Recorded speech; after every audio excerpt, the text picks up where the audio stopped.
សួស្តីបងប្អូនទាំងអស់គ្នាថ្ងៃនេះខ្ញុំមានចំណេះដឹងថ្មីមួយមកចែករំលែកអំពីរបៀបដាក់ story ឲ្យមានអ្នកចូលមើលច្រើននៅលើទូរស័ព្ទដៃឆ្នាំ2025តោះបងប្អូនទស្សនាទាំងអស់គ្នា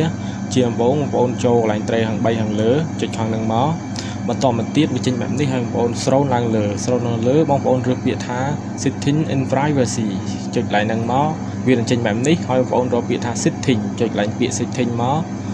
បាទបន្តមកទៀតវានឹងចេញទៅរងបែបនេះហើយបងប្អូនscrollឡើងលើអូឡើងលើរហូតទៅអូបងប្អូនរកពាក្យថាstory មក story ចុចពាក្យ story នឹងមកបន្តមកទៀតវាចេញបែបនេះហើយបងប្អូនទៅចុចនេះ